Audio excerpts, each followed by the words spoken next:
What's going on, my love babies? It's time for Erotica and Tarot. This is your girl, Empress Goddess, the Georgia Peach. Y'all ready? Sex after dark. If you're new to the channel, welcome. My name is Empress Goddess, and welcome to Empress Goddess Presents Erotica and Tarot.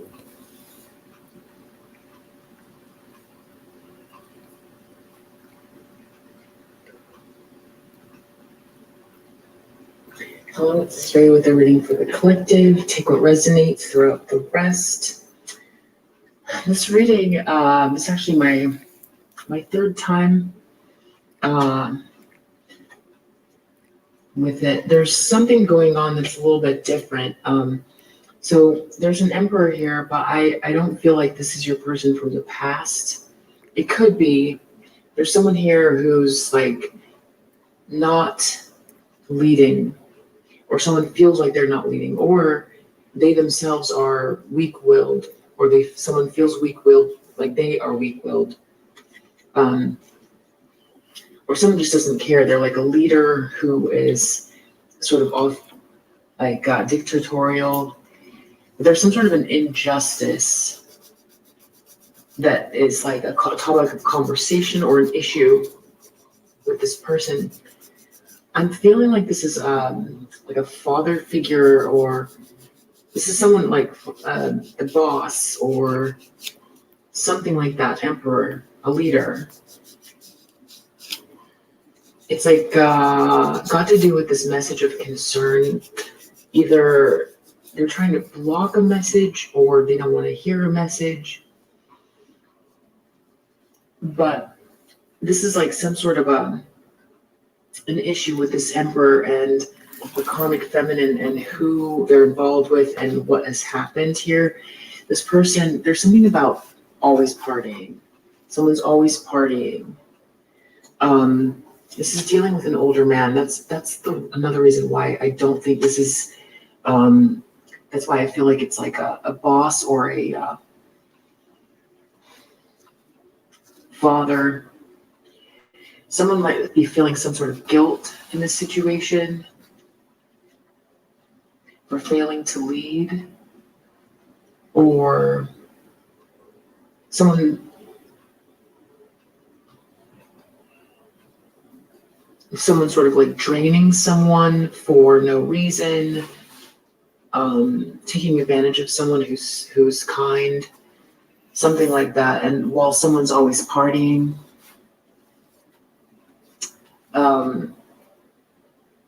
sort of like try to chain someone to a situation. And so there's a karmic feminine. They could be approaching this person because they're in despair. The reason that I think that could be they're talking to them to get advice, or they're coming to them for something, or someone's trying to give them advice, or they're networking, some kind of networking. There's like they're trying to come out of the cold here or not be rejected. Someone's in bad health, or someone they're connected to is in bad health, and they could be coming with a dirty offer, or this is a dirty offer that got them into the situation that they're in. Someone is very disillusioned here, or just a very unhappy situation. Someone's at an impasse. So that's what's making me think there's one or two things going on. Either this person's coming to this person for advice because of an impasse they created, or they're in an impasse, or they're experiencing one trying to talk to this person who I feel like might not be interested in what they have to say. They could be coming to this older man, this boss figure, with this issue, something about a new job. This person could be in despair, or it could even be a divine feminine's new job, because someone might have to go to the courthouse, or someone doesn't want to go to the courthouse on this, or they're going to the courthouse on this. Courthouse can be more like metaphorical. It has to do with someone's occupation for sure. Someone's in despair over their career, occupation, or career. Whatever this is, it has to do. Someone didn't think something through, or they keep trying to think it through, or what are someone's thoughts on this? It has to do with some kind of a courtship with this mature man. This is your person from the past. Mature woman, you. It doesn't mean age, just your designated card in this deck. Name female, karmic feminine, and someone's gift. Someone has this gift. And someone is. I was just thinking about you. I had my back to the phone. That I was in there in the bathroom, messing with my hair, and you ran across my mind. I said, I wonder did he get my notification this time?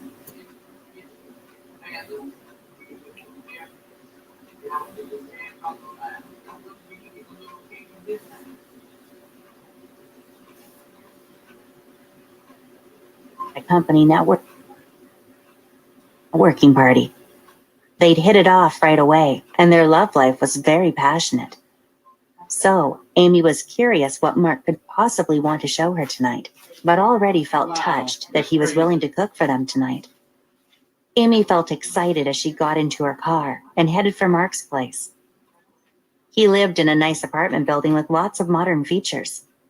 She always loved going to Mark's because she was already relaxed around him, and for a guy, he had great design and tastes. She could see herself living with Mark one day, but didn't feel like their relationship had reached that level yet. As she made her way through 5 o'clock traffic, she hoped that whatever Mark wanted to show her would lead to their relationship going to the next level.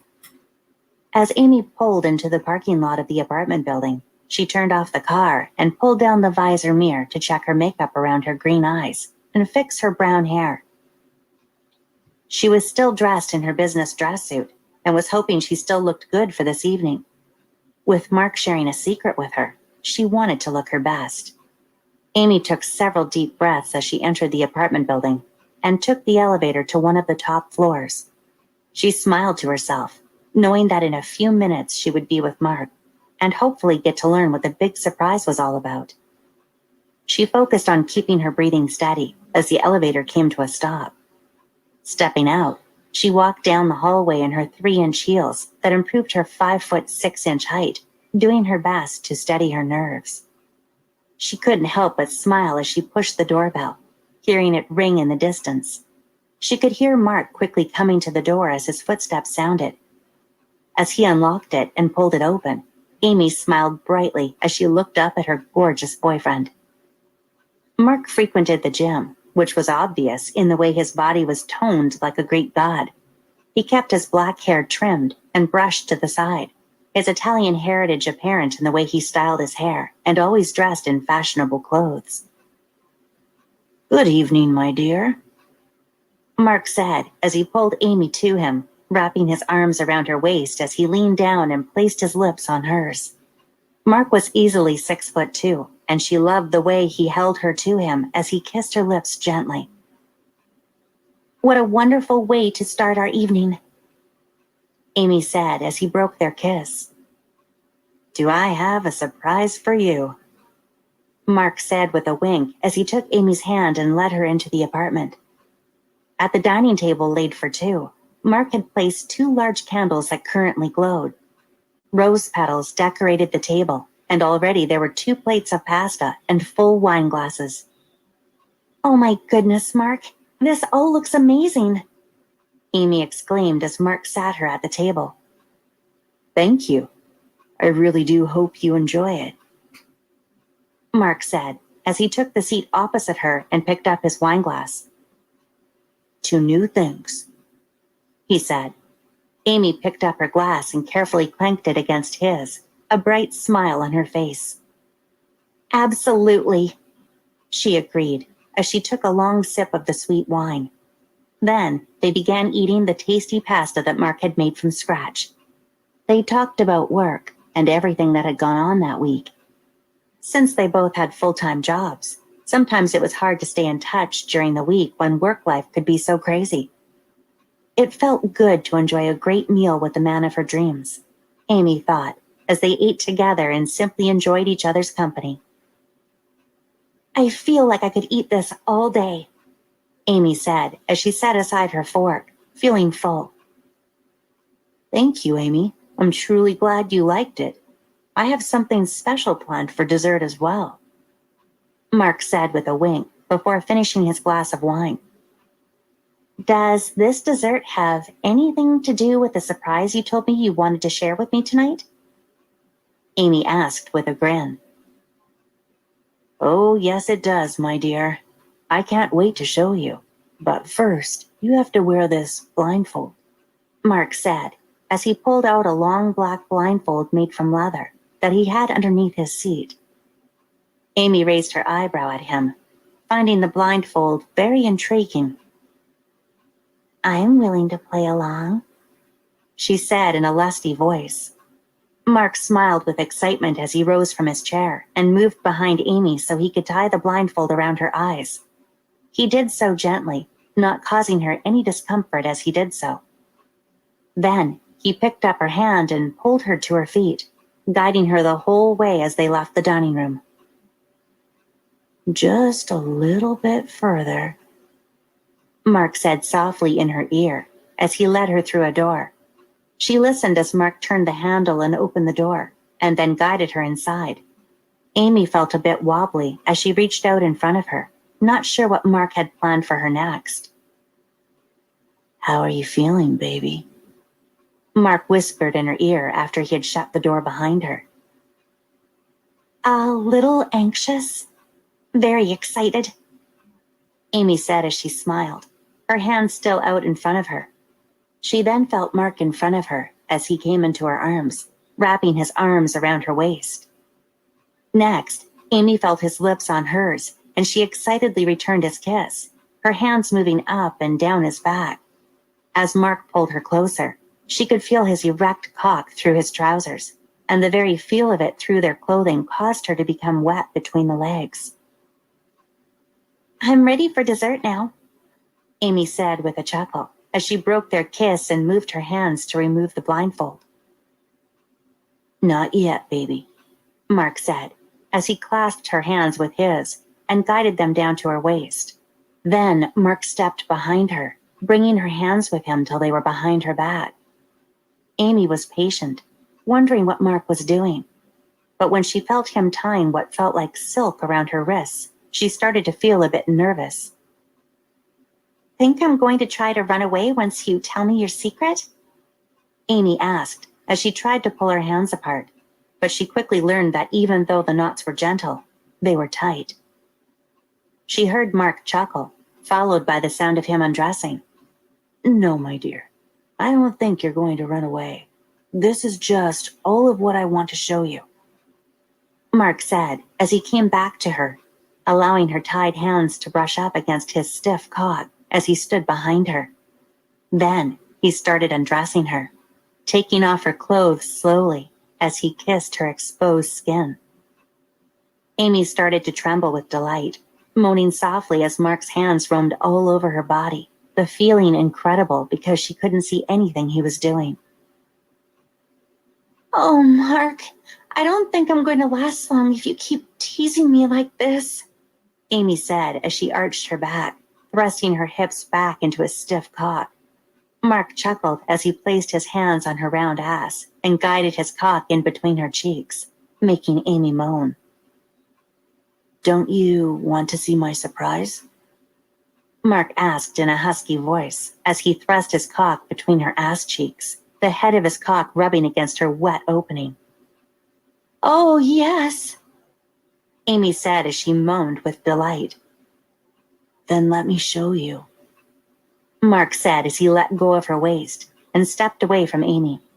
He came to the front of her and pulled her towards him, causing her to take a few steps forward till her stomach came in contact with something that was soft and padded, like a leather table. Mark guided her forward, causing her to be bent over the piece of furniture. Her ass hung back in the chair, and the thought of Mark taking her from behind got her even more excited. She then felt him undoing the knot on the blindfold, and she was eager to see what he had in store for her. But when Amy opened her eyes and her sight adjusted in before. Her mouth dropped open in surprise. The entire spare bedroom was padded with black leather, like a sound recording studio. She was currently bent over a leather table that had many straps and pieces of leather to bind someone down onto the table with. On one side of the room hung several sex toys, to include paddles and strap-on dildos. "Do you like my playroom?" Mark asked as he came around the table and stood in front of Amy. Gone was his dress clothes for work, and in replacement he now wore tight leather shorts with a hole in the crotch to give his thick cock room to stand erect. "I would say that I'm thoroughly surprised," Amy said slowly as her eyes moved all around the BDSM room. "I don't think I could have ever guessed this in 1,000 years." Mark had always been such a gentle and caring person. Blown Away, Big Beautiful Woman Erotica, written by Vivica Reed, narrated by Jessica Howard. Day was going as usual for Jeremy until he walked into his parents' house after having come home from college. That was when it all changed. As he moved into the kitchen to get something to eat, he found his mother talking to their new neighbor, and the thrill of a big, beautiful woman became a reality in his life for the first time. "Oh, hey," his mother said with a smile when she turned and saw him. "This is Mrs. Crawford. She just moved into the house next door." The pretty woman laughed. It made her large breasts bounce around a little as her chest heaved, and the 19-year-old boy managed not to stare. He kept his gaze on her chubby face and found himself smitten by a pair of dark green eyes and a full, round mouth. "No need for formalities," Mrs. Crawford said when her laughter stopped. "Seeing as we are going to be living next door to each other, just call me Rachel." "It's nice to meet you," Jeremy said when he found his voice. "Are you settling in okay?" "Kind of," she replied. "I still have a lot of boxes to unpack, though." She turned her attention back to Jeremy's mother, and as the two women chatted, it gave him a chance to sneak a few glances at his new neighbor. She looked to be in her late 30s or early 40s. Her breasts looked huge, and the top she was wearing did little to disguise that fact. The thin material clung to her curves and put them on display. The skirt was a little looser, but her impressive hips and butt could clearly be made out through it. As Jeremy kept stealing glances, he became aware that the sight of the cute face and curvy figure was starting to give him an erection. He quickly moved to the refrigerator and opened the door so that he could use it to give himself a little cover. As he looked inside, he willed his erection to go away, but it stubbornly continued to grow. It brought on a little panic, and he took his time before reaching in to grab a large carton of orange juice. When he closed the door, he kept his back to the two women as he moved to a cupboard to get a tumbler.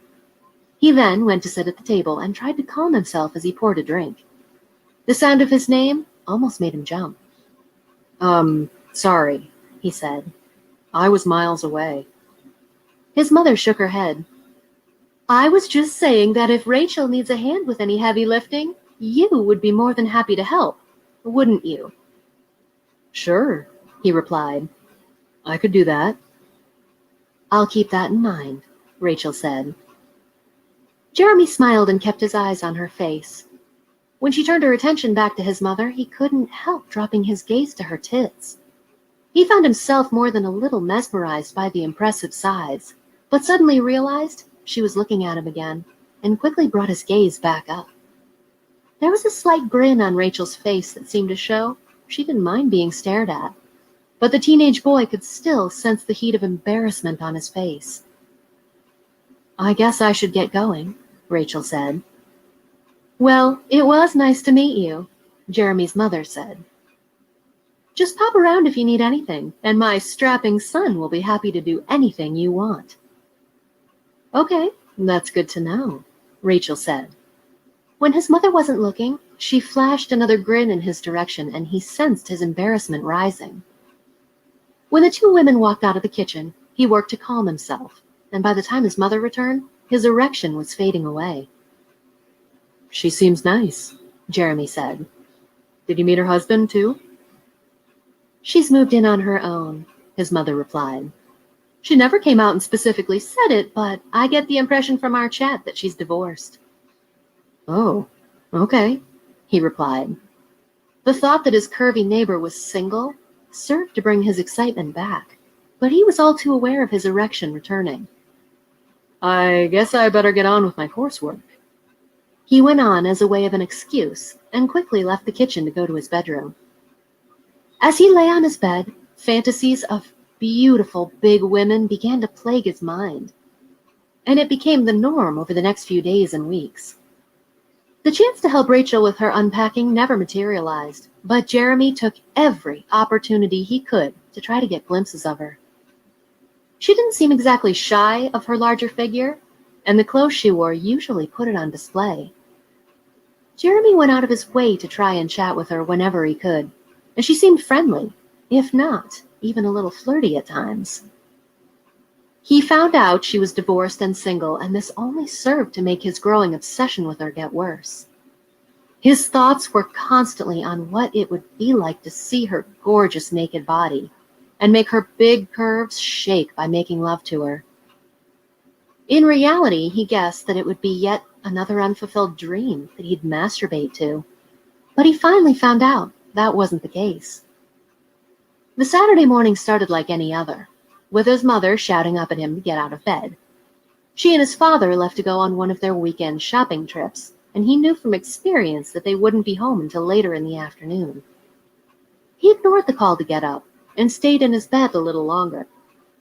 The sound of the shears being used caught his attention, and the thought that it might be his curvy neighbor in the garden got him up. Moving to the window, he saw that he was right, and he took the opportunity to stare.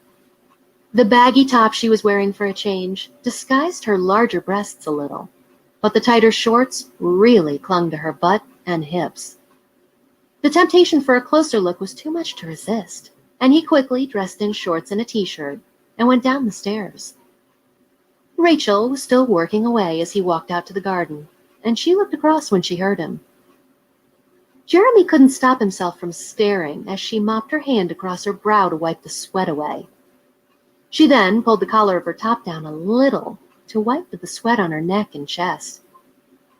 "This is sticky work," she said. The words were out of Jeremy's mouth in an instant. "Can I help?" he asked. Rachel smiled. "Such a nice young boy," she said with a grin. "Of course you can." He held out the shears and he moved to leap over the fence and take them. Her hand went on his shoulder as she thanked him. And he was all too aware of the heat of the touch. It was a struggle to keep his erection from taking hold, but he fought it off. "Where should I start?" he went on. The smile on Rachel's face widened as she pointed toward a small plant. "My bush needs a trim to make it look pretty," she said. It was a cheeky comment, and Jeremy quickly grasped the double meaning. From the smile on her face, it was obvious that his neighbor was fully aware of how her comment could be taken.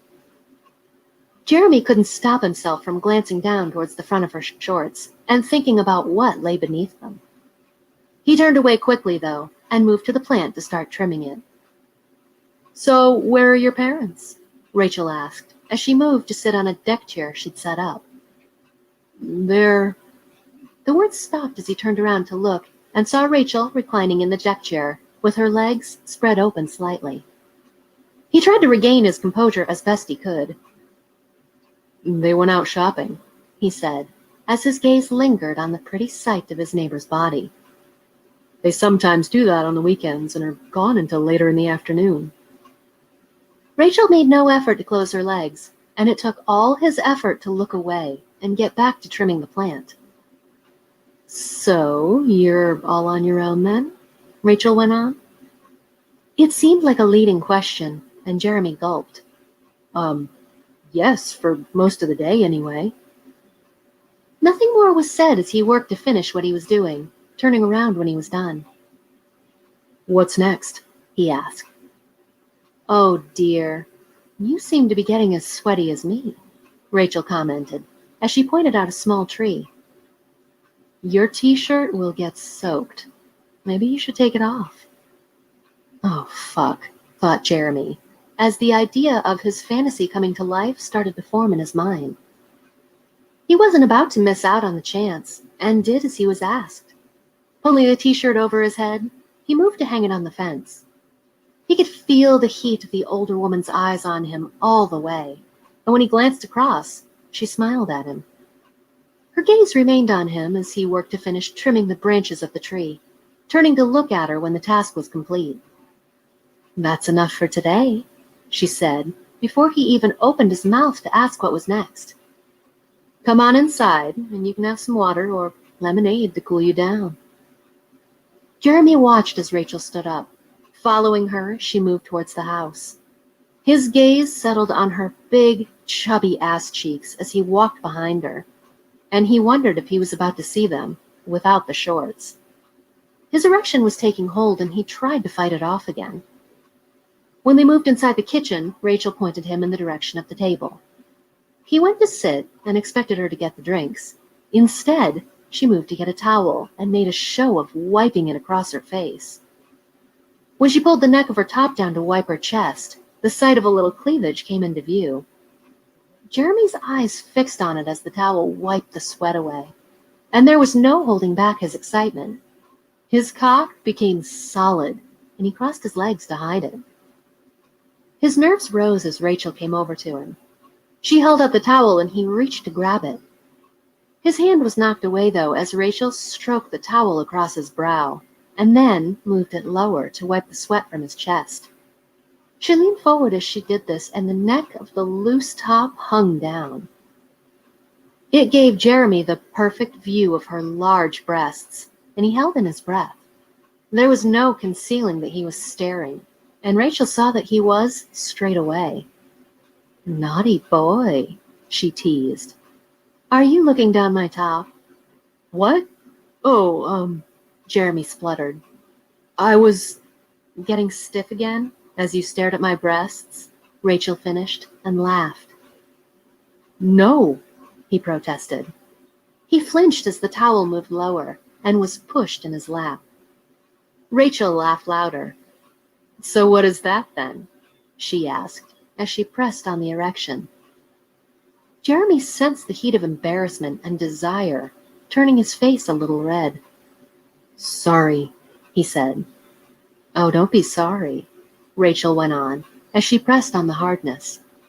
"It is such a fucking turn-on to know that you're getting horny for me." Jeremy looked up and saw Rachel grinning as he caught her gaze. She dropped the towel on the floor and grabbed at his legs to make him uncross them. Her fingertips grazed along the outline of the obvious erect length showing through his shorts. "Oh, that's nice," she said. "Teenage boys get so hard." She could feel the erection twitching and throbbing under her touch. It made her want more. "Stand up," she urged. Jeremy was on his feet in an instant, and Rachel sat on the seat. She grabbed his hips to pull him closer and leaned forward to kiss the shorts. The heat of the erection came through to her, and she started to fumble with the buttons to get the shorts out of the way. When she dragged them down, she could see the erect cock she wanted straining to be released from the confines of a pair of boxer shorts. She grabbed at the waistband to drag the underwear down and let out a rush of breath as the virility of youth was revealed.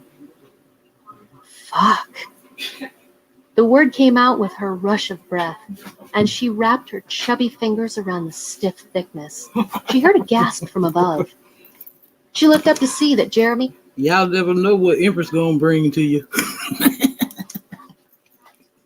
His eyes tightly shut, and was obviously concentrating on trying to control himself. Her gaze dropped back to his manhood, and she slowly let her fingers work up and down. She could sense the heat in her hand as she gripped tighter and pulled down to roll the foreskin off the head. The slick skin glistened, and she could see a little bubble of sticky liquid form at the small opening. Moving her head lower, she touched her tongue on Precum and was engulfed in the taste and scent of his manhood. Okay. It brought out the wetness between her thighs, and she squirmed around on the seat as she slowly licked around the slick skin. The taste of his manhood flooded her mouth and made her want more. She rasped her tongue on the head of the stiff shaft and enjoyed the sensation of the erection throbbing in her tight grip as she played with it. Jeremy gasped again as she leaned in to plant a kiss on the very tip of his shaft. More precum smeared on her mouth, and she licked it away as she parted her lips. Pushing lower, she let some of the erect length slide into her mouth, and her hunger for his manhood surged. She kept her tongue working around the erection as she let it sink deeper in her mouth.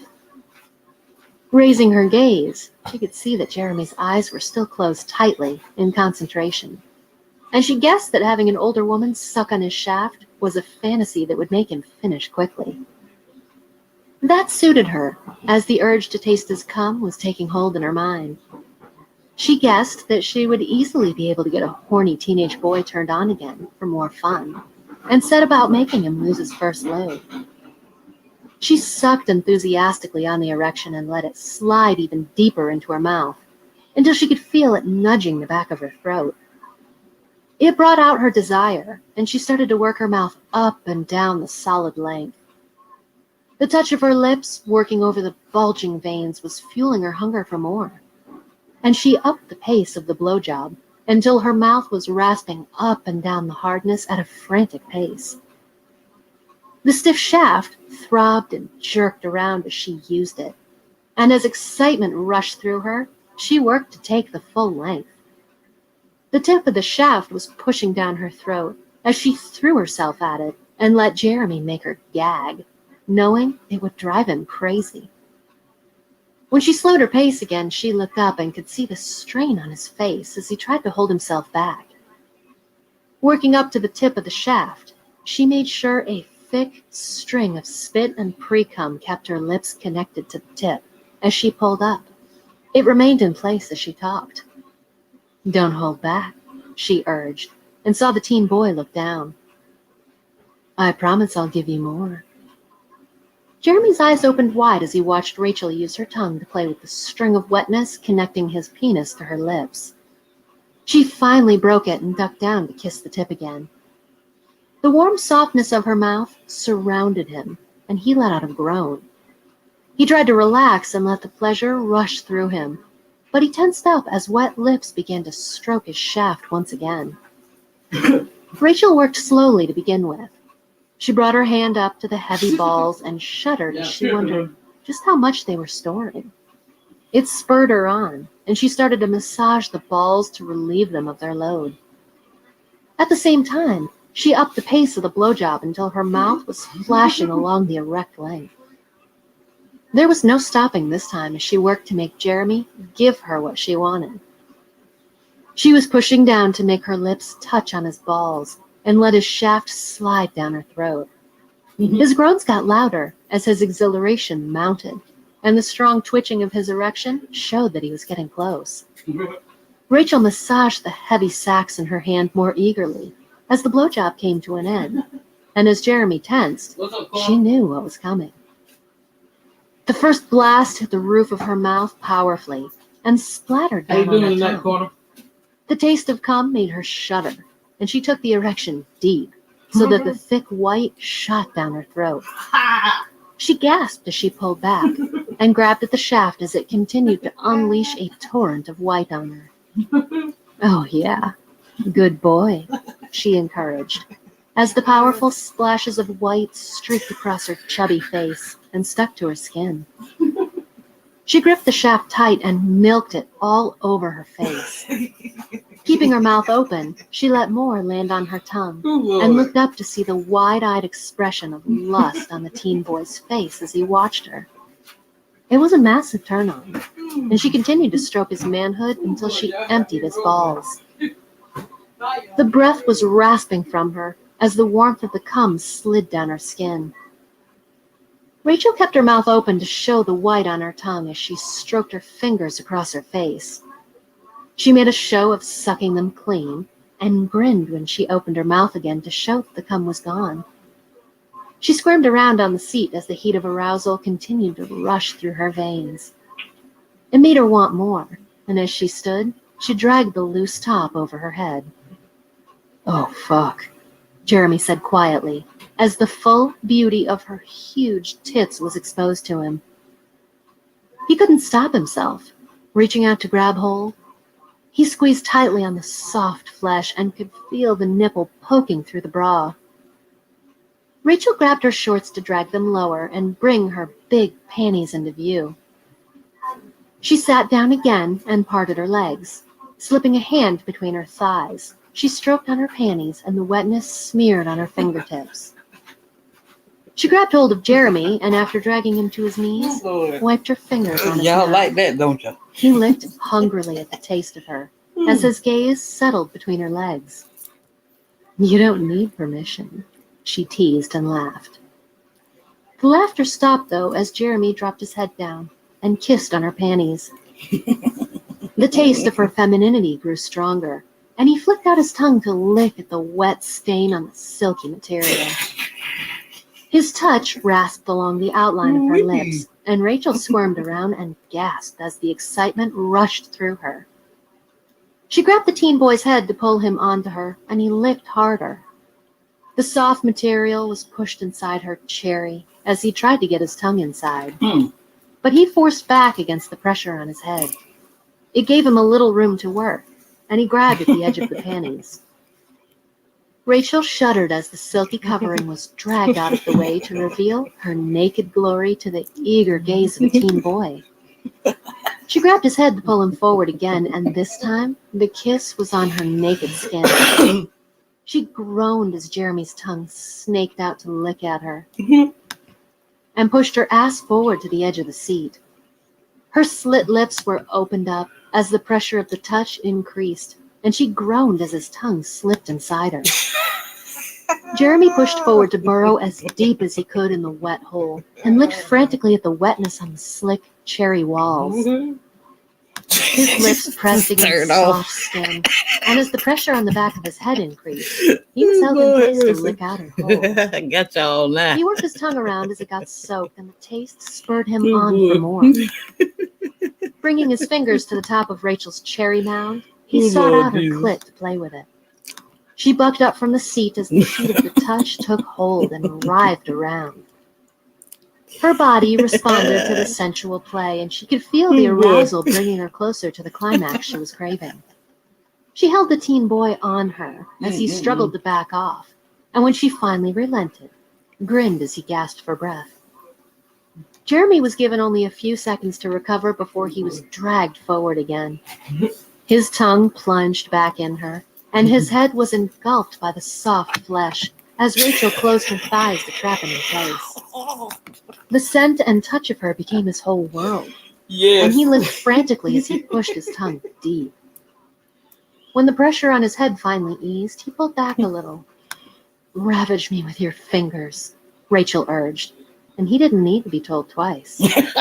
He watched as the older woman worked his fingers to her clit and stroked touches on the little bud. Forcing his fingers into the chubby folds of skin, he sought out the slick entrance and teased his fingers around it. Rachel jolted up as he pushed inside, and she groaned as the penetration of his fingers plunged deep. "Do it roughly," she urged, as he started to move his fingers in and out. Quickly, working up to 3 fingers, he rammed them in hard and fast as Rachel continued to play with her love bud. Her back arched as the excitement of the touches played on her senses, until she started to completely lose control. The breath rushed from her as the heat of orgasm came to the boiling point. Jeremy leaned down to lick at her fingers as he continued to work her cherry, and it was the touch that finally proved too much for her. Rachel's butt jolted up from the seat as the climax came to life, and sent a rush of heat flooding through her. She held her breath as her body tensed, and then let out a loud groan as the shudders wrapped her chubby body and made her flesh shake. She was taken to the heights of pleasure as Jeremy continued to plunge his fingers deep into her tightening hole, until her groan turned to a squeal as the orgasm held her in its grip. The tension of the moment finally broke, and she collapsed back to the seat. Her chest was heaving, and she could see the way the teen boy was staring at her large tits. A glance down showed that licking her out had started to get him stiff. I got something for y'all. Thanks for your continued. This right here, y'all should know. Every black person should know who Zane is. I just purchased that audio book. Getting Buck Wild. Support throughout the Getting years. Buck Wild. For all the sweet potato pies, the 20-pound pound cakes, the living room furniture set when I needed it so badly, the black-eyed peas, the baked chicken, and the reminders to get my behind up and go to church. I could think of no one who deserves this book dedication more than you. I love you. Acknowledgements. I'm going on. Wild. When opposites attract.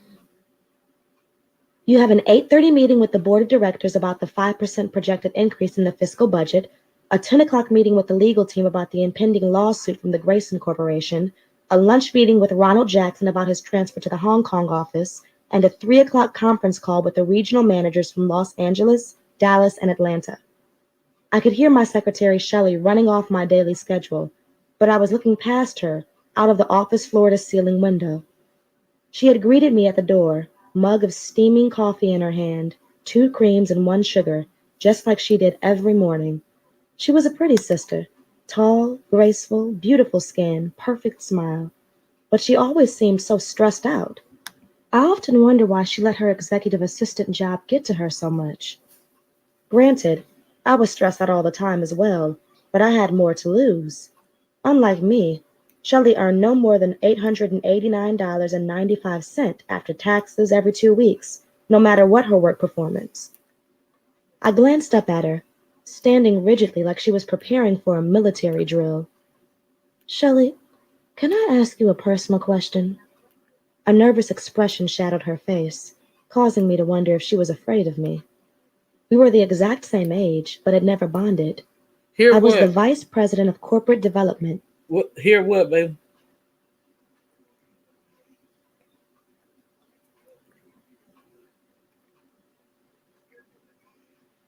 Man, what? What happened?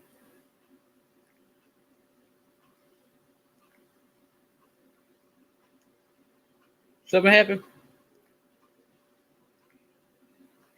Pulling down $250K a year plus bonuses. She had barely finished high school. Sure, go ahead, she finally responded. Do you ever just go out and have a good time? I Oh, okay. redirected my eyes to the window. Yeah, this Zane here. We go look every day. I'm gonna tell y'all cause see that first one is called hold on a minute. The first book I brought is called 16 Explicit Dirty Erotic Sex Stories. And that's a we still got 2 hours left on that one. Okay. And then I just brought this audio book by Zane, Getting Buck Wild. That's what I'm playing now. And this is a 7-hour book.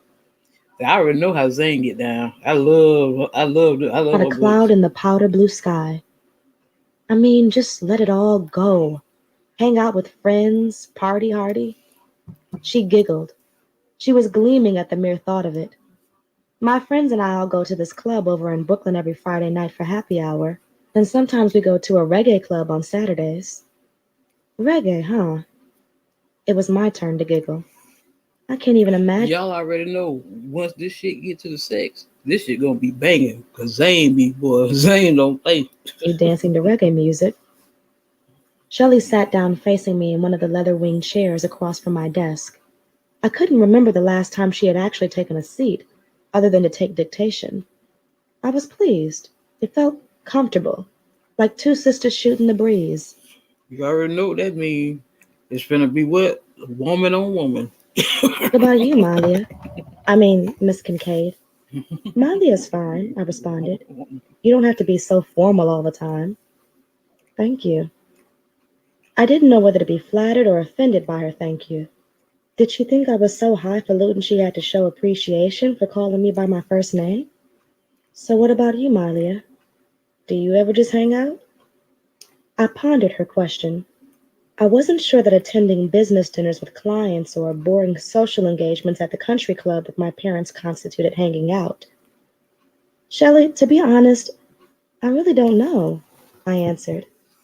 I go lots of places, the finest restaurants and theaters in New York, but I can't remember the last time I actually had fun. I gazed deep into her eyes and recognized something that I hated. Pity. I was pitiful. I needed to face facts. All the money, power, and security that I had in my life meant nothing unless I was enjoying the ride. My parents had groomed me to take my place in high society, pure and simple. My father made his millions in international trade, while my mother spent her days shopping in Macy's, Saks, and various boutiques on Fifth Avenue. I went to school at Yale University, graduated with honors, and nabbed a job with Macmillan and Associates before I could even move out of my dorm good. There I was, in my corner office on 59th Street overlooking Central Park South, wondering what the hell I was doing with my life. Shelley did not have much money, but she had freedom. She could leave the office at 5 o'clock and do whatever she wished. I had to play a negotiator over soft-shell crabs or spend my nights going over stacks of reports. I truly envied her. I jumped up from my desk, startling Shelley. She jumped up too and awaited for my instructions, assuming her military position again. I'm going out, I announced. Out? What about your meeting? Cancel it. I walked toward my private bath, grabbing my purse off my desk on the way. In fact, cancel all of my appointments. I'm taking the day off. But, but, but Miss Kincaid, Mylia, she stuttered. What am I supposed to tell everybody? Tell them I'm sick or something. I swung around to face her. Isn't that what people usually say when they play hooky from school or work? Shelley shrugged her shoulders. I guess. I was about to close the bathroom door in her face when a light bulb went off in my head. Shelley, after you cancel all of my engagements, take the day off as well. Are you serious? She put her hands on her hips, striking a sister girl pose. I fell out laughing. She looked good like that. I put my purse on the vanity counter and struck the same pose. Yeah, girl, I'm serious, I exclaimed in my best ghettoized accent. Well, all right then, she giggled, enjoying our little scene. I walked back out of the bathroom and raised my left palm. Give me 5. She slapped me a high five and laughed so hard that she was practically crying. I guess I'll see you tomorrow then. Maybe, maybe not, I chided, knowing good and well taking 2 days off in a row would be pushing it. They'd probably send the police to my penthouse to make sure I was still breathing. Shelley strutted out of my office with more pep in her step than I had ever seen and closed the door. I went back in the bathroom and gazed in the mirror. Now I was glowing. I felt so invigorated. The mere thought of actually shucking my responsibilities for an entire day was thrilling. I took a good look at myself and decided I appeared to be more like 50 than my actual 30 years. My hair and makeup, not to mention the stuffy conservative suit, put age on me. I pulled the clip out of my ebony hair and let it fall down across my shoulders. It had been so long since I physically and symbolically let my hair down. I took off the blazer of my Donna Karan suit, unbuttoned my sleeves, and rolled them up to just below my elbows. I looked younger already. I turned to the side so I could see the profile of my body. My breasts were as pert as ever, and my ass was just as firm and round as it was in college. Too bad I didn't show off my assets more often. I had no idea where I was going to go or what I was going to do today, but I was determined to savor and enjoy it. Then I thought about the park. Every day, I looked down from the 24th floor at the ant-sized people rollerblading, strolling, or riding bikes through Central Park. I didn't know the first thing about rollerblading, and I hadn't been on a bike since my first year in high school, but I did know how to stroll. The 3-inch leather pumps I had on were not made for walking, though, so I dug through my closet behind the bathroom door and retrieved my gym bag. The same workout clothes had been in it for more than 3 years. I had every intention of hitting the corporate gym on the 7th floor. I really did, but time constraints just never allowed it. I opted out of changing clothes completely but I did take off my thigh-high stockings so I could put on my white crew socks and cross trainers. I had often laughed at the woman walking down the street or catching the train in work clothes and tennis shoes. It looked so silly, but I was content to look silly for just one day. When I emerged from my office less than 5 minutes later, Shelley was nowhere in sight. Her phone console had been forwarded to the night message, and all the papers I had seen strewn across her desk when I came in were neatly stacked in her box. Girlfriend meant business about taking her day off. Now it was my turn to escape the madness. I managed to get down to ground level in the elevator before someone began to question me. The security guard, Fred, wanted to know if I needed him to call a company car. I told him no thanks, that I would be taking a morning walk in the park. He looked at me in stunned disbelief. I left him sitting there at the security desk with his mouth wide open and swiveled through the revolving door into the brisk morning air. I sucked air into my lungs and it felt wonderful. I went to the corner and waited for the light to change before crossing the street and entering Central Park. People were laughing and enjoying themselves. They had lives, unlike me. I walked on a path for a long time. The muscles in the back of my calves began aching, and I realized I needed to start working out. Not because of weight issues. I was only carrying about 133 pounds on my 5'6" frame. I was just out of shape, period. I spotted an ice cream vendor and grew excited. I had not had an ice cream cone in years. Just fancy desserts like biscotti, compote, and slices of cheesecake that cost more than having a pizza delivered. I half ran over to the vendor and whipped out a 5, asking for a double scoop of chocolate on a waffle cone. I licked my lips while he hand-packed the ice cream onto the cone. I paid him and then turned around just as a big-ass basketball appeared from nowhere and knocked the cone into me. Luckily, the ice cream was so hard that I only ended up with a brown circle over my left breast, but I was still pissed. My ice cream cone ended up on the ground. What idiot would be so careless? I glanced up and saw the idiot coming toward me. I wanted to spew out a bunch of ugly words at him, but I could not. I was reared up better than that, and people do make mistakes. He was average looking, and I envisioned what type of woman would date him. Certainly not me. He frowned. "I'm sorry, did you get hurt?" "No, I'm fine." I smiled at him and pointed to my shirt. "Just a little stain." "Well, let me buy you another cone. That's the least I could do." He picked up the cone from the ground and tossed it into the nearest receptacle. "You should let me pay to have your shirt dry cleaned also." "None of that is necessary, really." He wasn't paying attention. He was already digging into the pockets of his athletic shorts, searching for money. He paid the vendor for another cone. "Thank you," I said as he handed it to me. "You're welcome." He glanced back over to the basketball court, where 3 other men were standing, looking mighty impatient. "I better get back to the game. Have a nice day."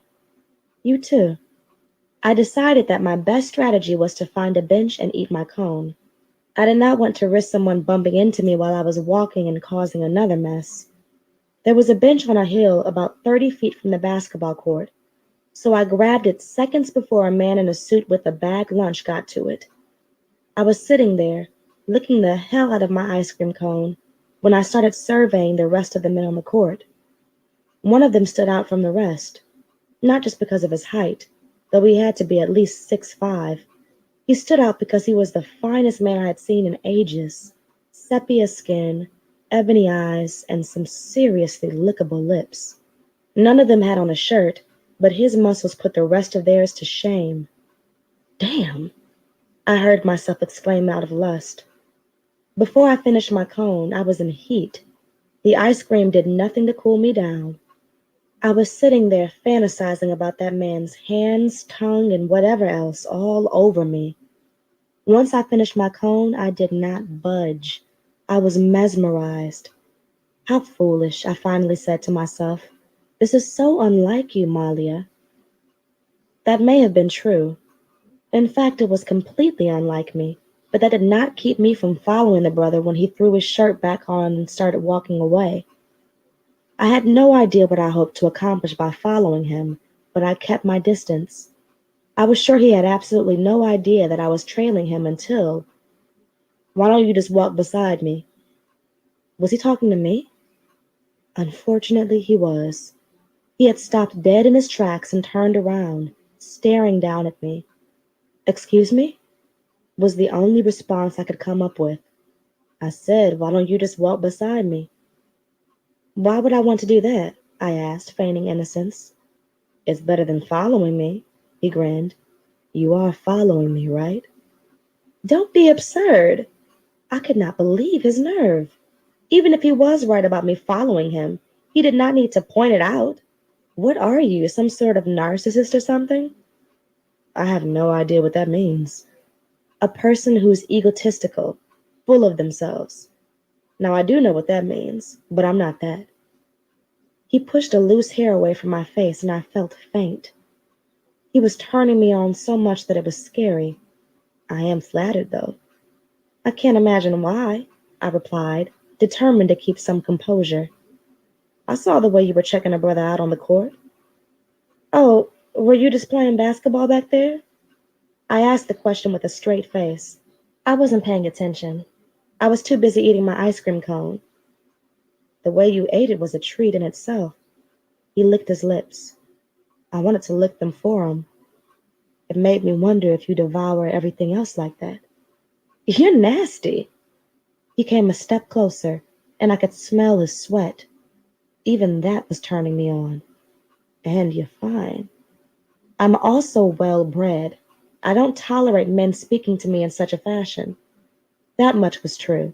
I was not used to men addressing me like that. The majority of the men I had dealt with felt like they had to impress my parents first, so they always went out of their way to be completely proper. That was why my sex life had been so drab. I only hold conversations with gentlemen. Could tell by the way his eyes narrowed that he was offended. Then why don't you converse your ass back into the opposite direction? This is a free country. I stepped around him and started walking. I can go wherever I please and do whatever I want. He grabbed my arm and swung me around. What do you want to do right now? For starters, I'd like for you to let go of my arm. I tried to free my arm, but he overpowered me. He started walking, pulling me along with him. Come on, let's go. Let's go where? I asked out of curiosity. I was being accosted in Central Park, and instead of screaming for help, I was asking questions. Bad sign. My place, of course. It's not that far, unless you prefer me to sex you down right here in the park. His place. You're a lunatic, I lashed out at him. And you're fine. I could not help but blush. After all, that was the second time he had called me fine. He stopped walking, let go of my arm, and eyed me seductively. I bet you're wearing nothing but the finest, sexiest lingerie. Probably silk or satin thongs and lacy, revealing bras. He crossed his arms and cupped his elbows, looking me up and down. On second thought, I don't see you in thongs. I see you as a French cut bikini type of sister. You don't know me, I stated, but I'd like to know you. He raised his eyebrows and looked me up and down some more, making me feel totally uncomfortable. Back to my analysis. I bet you wear expensive perfume, $200 an ounce and up. You bathe in milk and honey and go to the salon once a week to get your hair done and your nails and toes tended to. Are you done? I was insulted because 90% of his statements were true. Was I so artificial that a complete stranger could read me like a book? Since you think you know so much, why don't you join the psychic network? I'd rather do this. He leaned down and slipped his tongue in my mouth. I backed away and slapped him across the cheek. How dare you? How dare I not? He chuckled, rubbing his cheek. I'm sorry, but I'm one of those people that realizes just how short life really is.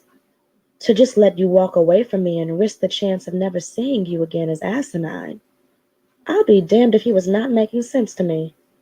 I see you know some big words after all. Besides, you were following me for a reason. For the last time, I wasn't following you, I stated vehemently, determined not to be classified as a stalker. I was just on my way to... Yes, he smiled. awaiting the answer we both knew I could not supply. Oh, never mind. I don't have to explain myself to you. You're a complete stranger. Just answer me 2 questions, and if you still want me to, I'll walk away and never look back. Fine. You better not walk away from me, I thought. Go ahead. Are you seriously involved with anyone right now? I saw no harm in answering that particular question.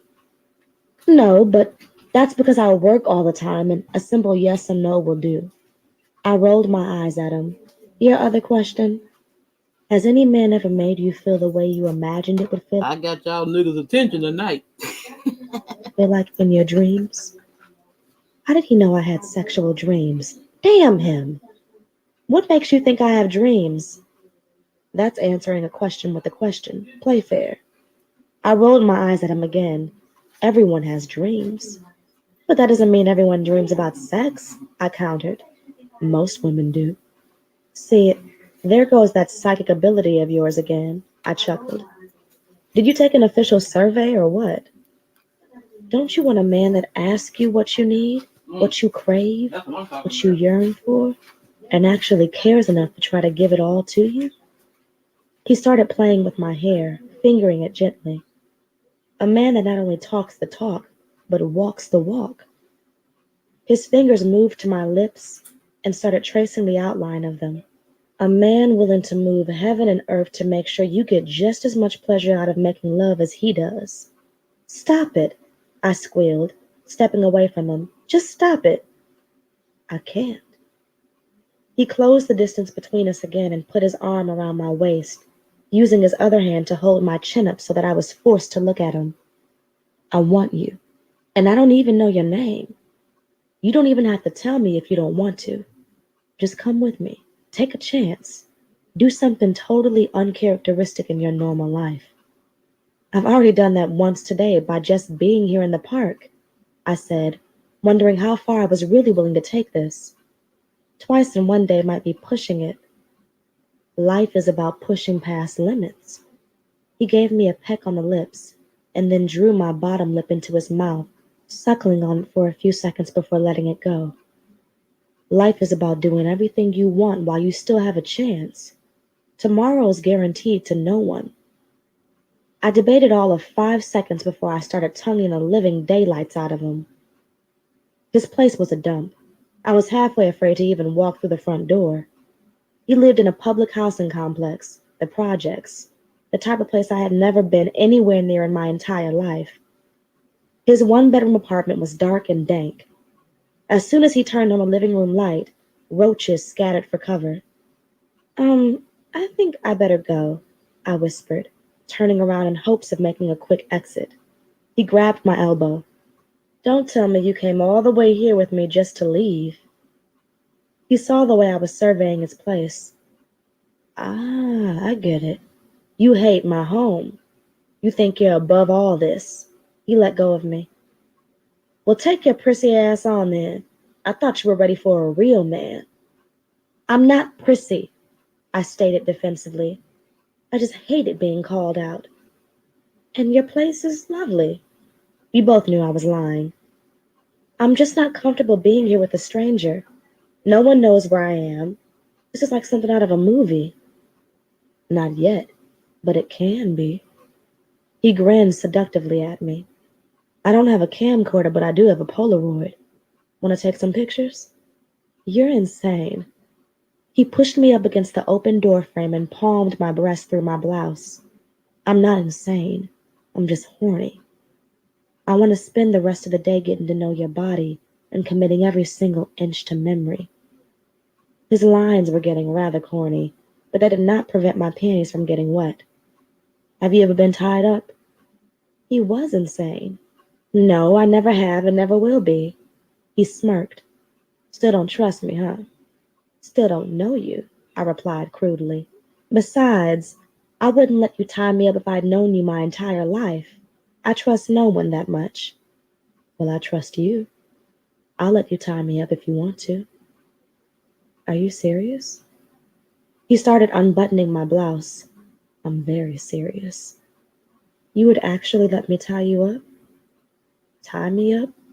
He lowered my blouse off my shoulders along with my bra straps. Blindfold me? Whatever pleases you pleases me. Now, I had been with enough men in my life to know that most women wait decades to hear a man say something like, whatever pleases you pleases me. I had never heard anything close. Maybe that was why I had never had a man turn me out, dick whip me, make me yearn for him every second that he was away. That was it.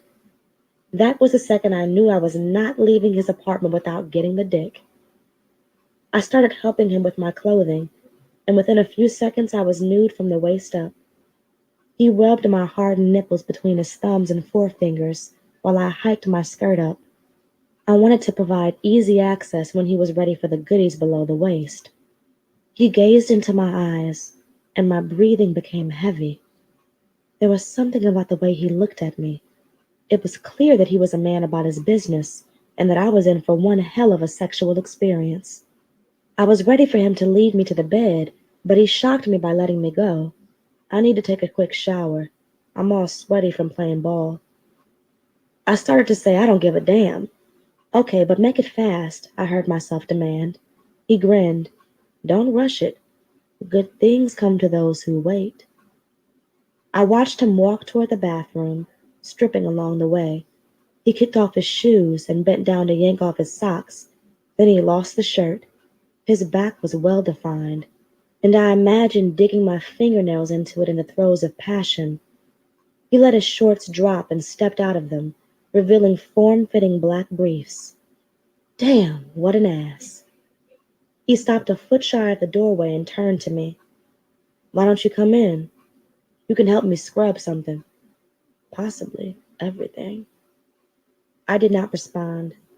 I just stared at him, wondering how I went from eating ice cream in the park to contemplating joining a stranger in a shower. Life sure is full of curveballs. I knew all along that I would join him in the shower, but I wanted to play hard to get, so I gave him a 5-minute head start to make him wonder about my next move. When I entered the bathroom, the steam was so thick that I could barely make out the glass door of the shower. I took off the rest of my clothes and slid the door to the side. There he was, with hot water cascading over his ripples. The brother was seriously cut. We seductively eyed each other for a few seconds before I directed my eyes down and targeted his dick. His large, juicy dick. Nice and round, thicker than most. I licked my lips reflexively. See something you like? He asked jokingly. Maybe. Do you see something you like? He reached out and ran his damp fingers through my hair. I moaned. I do not know where that came from because I'm usually not a moaner. Come here, sexy lady. He pulled me into the shower with him. I adore everything I see. He lifted me up and placed my back against the tile. I straddled my legs around his waist and slipped my tongue into his mouth. He eagerly accepted it, and I found myself moaning again because his kissing was all that. Once we broke the kiss, he lifted me higher and licked a trail across my right breast with his tongue. He drew my nipple into his mouth and sucked on my black pearl. I do not think my nipples have ever been as hard as they were at that exact moment. He took a breather and announced, I'm a breast man. Damn, I can see that. We both started laughing as he let me back down. He handed me a loofah sponge. Can you get my back for me? I was disappointed. What happened to the breast sucking? I scrubbed his back for him, and I could not help but whip his ass into shape while I was back there. His body was admirable. I tried to recall the last time I had seen such a magnificent specimen of a man, and quickly deduced that I probably never had.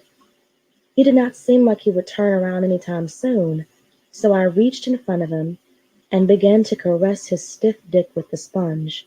He moaned, and I dropped the sponge on the floor so that I could work my hand up and down his shaft. He finally turned to face me and buried his tongue into my mouth again. His kisses did something to me, and I did not know if it was only them or the fact that I was finally letting go of the inhibitions that came from being reared by my bourgeois parents. But I was suddenly motivated at that point. motivated to indulge in the fuck of a lifetime. I caressed his chest and placed small kisses all over it as I got down on my knees in the shower. My hair was doused with water, but I did not care.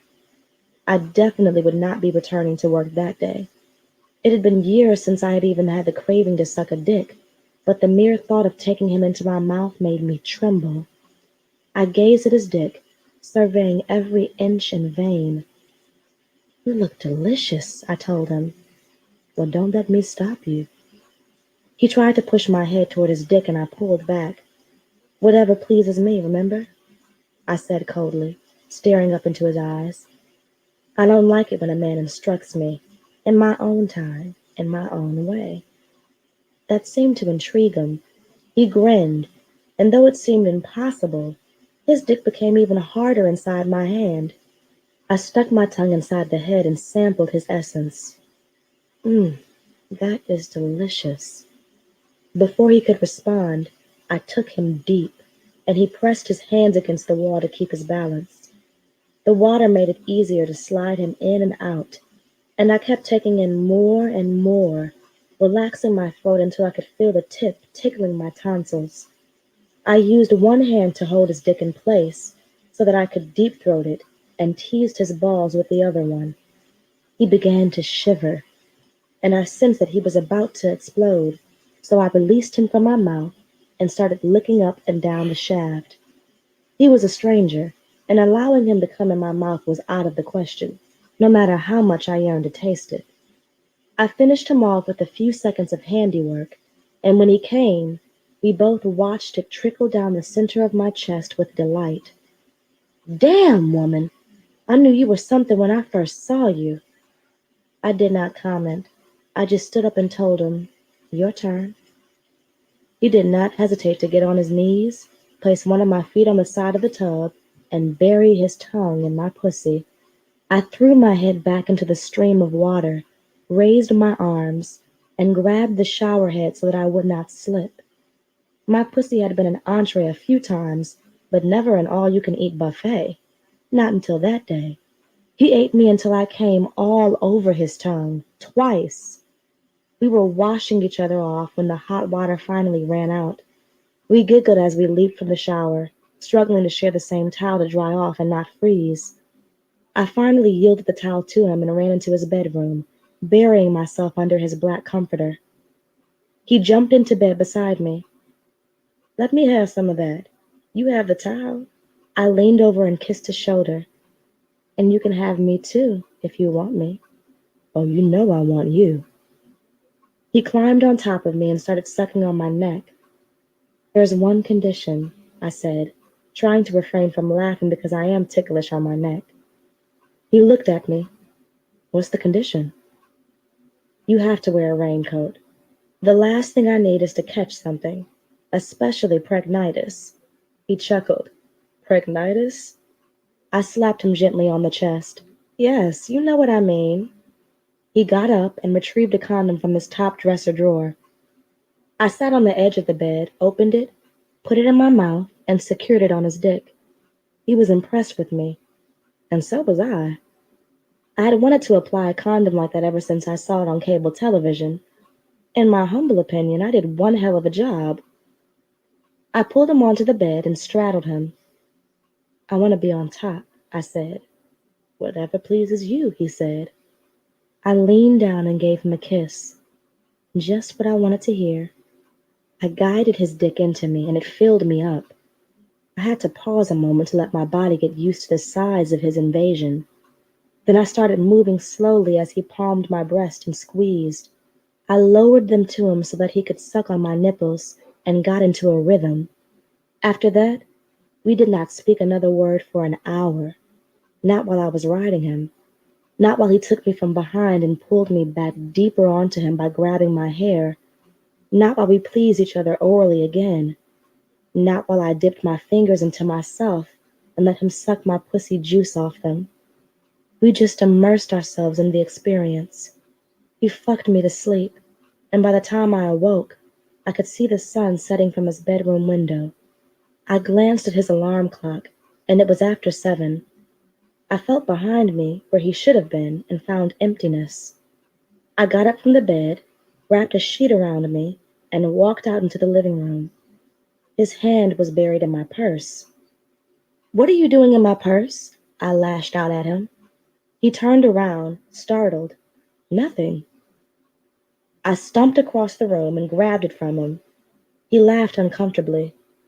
"Do you honestly think I would try to rob you after what just happened between us?" "No." I dropped my eyes to the floor and set my purse down. I suddenly felt ashamed because that is exactly what was running through my mind.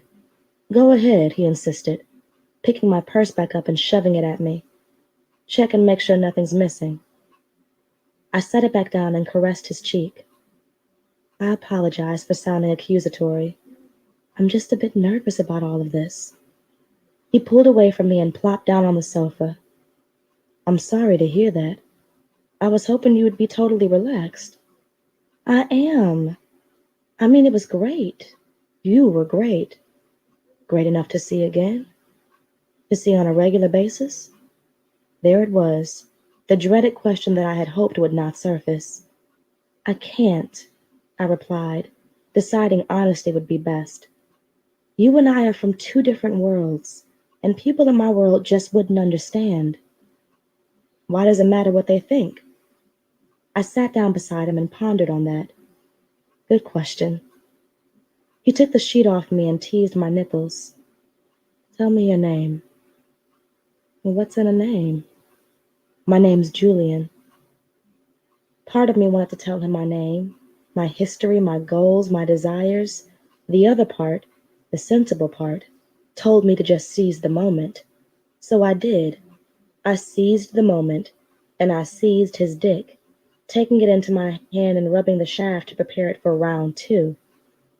"Let's do it again, Julian." I lowered my head to his dick. "Maybe this time I'll tie you up." I never saw Julian again. I went back to my daily grind, working on overload and staring out at the people enjoying life in the park. He had placed his telephone number in my purse that day. I guess he had sensed that I would not be a woman to take chances. He was my complete opposite, and it never could have worked. It was still pleasurable to have just one day without judgment. It was still pleasurable to find out what happens when opposites attract. Come in from the rain. He'd been out there for more than an hour, messing under his hood. He seemed well prepared, but he was obviously lacking one thing, a cell phone. The rain was coming down in sheets, banging against my roof like bullets. There was no lightning or thunder, just the rain. But the rain was more than enough to make the situation extremely uncomfortable. I couldn't see him that clearly as he hopped in and out of his car every 5 minutes or so, probably trying to warm up before trying something else to get his car moving again. One thing was for sure, he was built. He had on a white muscle tee that was hugging his body something fierce. I could make out his physique thanks to the street lamp about 20 feet from where his Ford Mustang had broken down. Lickety-split, the man was thick. I felt kind of guilty. I have no idea why. I'm sure most of my neighbors saw him stranded out there as well. As quiet as my neighborhood is, something out of the ordinary rarely goes unnoticed. Still, the fact that the brother was out there struggling on one of the worst nights weather-wise of the year didn't sit right with me. What harm would it do to offer to let him make a phone call, loan him a flashlight, or let him warm up by my gas fireplace for a moment?